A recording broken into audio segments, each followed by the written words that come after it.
નાનાથી લઈ મોટા બધાને ખૂબ જ ભાવે તેવું સેવ તુરિયાનું શાક બનાવીશું. તો ચાલો બનાવીએ. તો તેના માટે મેં 400 ગ્રામ તુરિયા લીધા છે.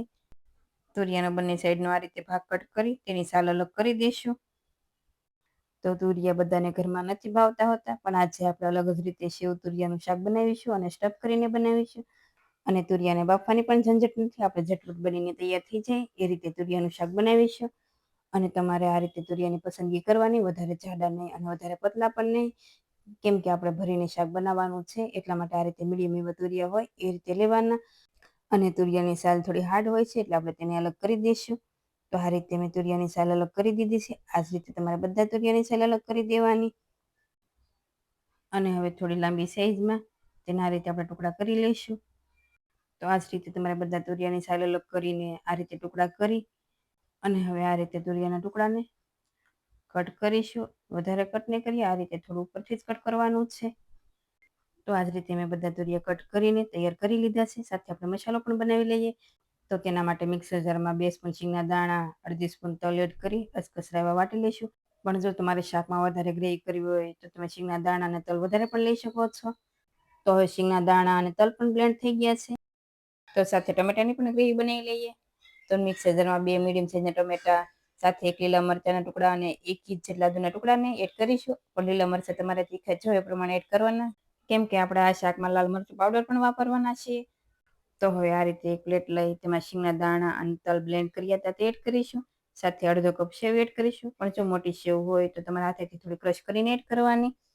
સાથે મેં 1 સ્પૂન લાલ મરચું પાવડર અને 2-3 લસણની કળીને આ રીતે પેસ્ટ બનાવી લીધી છે તે એડ કરીશું.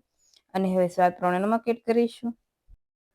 સાથે અડધી સ્પૂન હળદર પાવડર, 1 સ્પૂન ધાણા જીરું પાવડર અને 1 સ્પૂનથી થોડો ઓછો ગોળ લીધો છે. પણ જો તમારે શુગર એડ કરવી હોય તો પણ કરી શકાય, અને ગળ પણ જો તમારે સ્કીપ કરવું હોય તો તમે કરી શકો છો. પણ આપણે ટમેટા અને લીંબુ પણ એડ કરીશું, એટલે મેં ખટાશ અને ગળિયાનું બેલેન્સ રહે તેના માટે મેં એડ કર્યો છે. અને હવે થોડા લીલા ફ્રેશ ધાણા અને અડધા લીંબુનો રસ એડ કરીશું. સાથે 1 મોટી સ્પૂન જેટલું તેલ એડ કરી બધા મસાલાને સારી રીતે મિક્સ કરી લઈએ. અને આ મસાલામાં મીઠાનું પ્રમાણ ઓછું રાખવાનું છે, કેમ કે સેવમાં પણ મીઠું હોય છે, એટલે મીઠું તમારે બેલેન્સ કરીને જ એડ કરવાનું છે. અને મસાલાનો આ રીતે બાઇન્ડિંગ આવી જાય એટલે મસાલો આપણો તૈયાર છે. તો એકદમ ચટપટો એવો તુરિયામાં ભરવાનો મસાલો પણ તૈયાર છે. તો હવે તુરિયાના સ્લીટમાં આપણે મસાલો ભરી દઈએ. અને થોડો આપણે હળવા હાથથી ભરીશું, વધારે પ્રેસ દઈને નહીં ભરીએ. તો આ જ રીતે તમારે બધા તુરિયામાં મસાલો ભરી લેવાનો. તો જો તમે આ રીતે મસાલો બનાવીને તુરિયાનું શાક બનાવશો તો નાનાથી લઈ મોટા બધાને ખૂબ જ ભાવશે.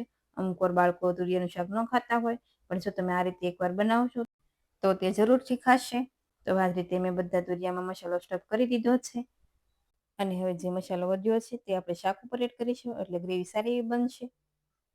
અને હવે આપણે શાકનો પણ વઘાર કરી લઈએ. તો પેનમાં મોટી 3 સ્પૂન તેલ ગરમ થાય એટલે અડધી સ્પૂન જીરું થોડું લાલ થવા લાગે એટલે 1 પિંચ જેટલી હિંગ એડ કરીશું. અને આ શાકમાં તમારે તેલ ઓછું વધુ નાખવું એ પ્રમાણે તમારે એડ કરવાનું. અને હવે તેમાં તમાલપત્ર, લાલ સૂકું મરચું એડ કરી થોડી સેકન્ડ માટે સાતળી લઈશું, એટલે મસાલા છે સારી એવા સતળાઈ જશે. અને હવે જે આપણે ટમેટા, મરચાં અને આદુની ગ્રેવી બનાવી તે એડ કરીશું. અને સારી રીતે મિક્સ કરી 2 થી 3 મિનિટ જેવું સાતળીશું. તો 2 થી 3 મિનિટ જેવું થાય અને થોડું તેલ અલગ દેખાવા લાગે એટલે તેમાં 1 પિંચ હળદર પાવડર અને 1 પિંચ જેટલું લાલ કશ્મીરી મરચું પાવડર, સાથે 1 પિંચ જેટલું મીઠું એડ કરીશું. પણ આ મસાલા આપણે ટમેટાની ગ્રેવી છે એ પ્રમાણે જ એડ કરવાના છે. તો હવે મસાલાને 1 મિનિટ જેવું સાતળીશું, એટલે મસાલા છે એકદમ સારા એવા સતળાઈ જશે. અને હવે શાકમાં સારો એવો રસો થાય તેના માટે આપણે 1 કપ જેટલું પાણી એડ કરીશું. અને હવે ગેસની ફ્લેમ હાઈ ઉપર રાખી પાણીમાં 1 બોઇલ આવવા દઈશું. અને આ રીતે 1 બોઇલ આવી જાય એટલે ગેસની ફ્લેમ સ્લો રાખી કઢાઈની વચ્ચે આ રીતે એક વાટકી મૂકીશું. અને આપણે તેમાં થોડું પાણી એડ કરીશું. અને ઉપર ઘરમાં રહેલી કોઈ પણ એક આ રીતે કાણાવાળી પ્લેટ લઈ તેના પર મૂકીશું. અને આપણે જે સ્ટફ કરીને તુરિયા રાખ્યા છે તે મૂકીશું. જો આ રીતે આપણે તુરિયા બાફીશું તો અલગથી બાફવાની ઝંઝટ પણ નહીં રહે, અને તુરિયાની સાથે ગ્રેવી પણ સારી કૂક થઈ જશે. તો આ રીતે બધા તુરિયા ગોઠવી તેનું ઢાંકણ બંધ કરી 15 મિનિટ જેવું થવા દઈશું. અને વચ્ચે તમારે 1 થી 2 વાર ચેક કરી લેવાના. જો તુરિયા વધારે કુમળા હશે તો 10 મિનિટમાં કૂક થઈ જશે. તો હવે 15 મિનિટ જેવું થઈ ગયું છે અને તુરિયા પણ સારા એવા કૂક થઈ ગયા છે, તમે જોઈ શકો છો. તો આપણે આ રીતે ચપ્પુથી ચેક કરી લઈએ.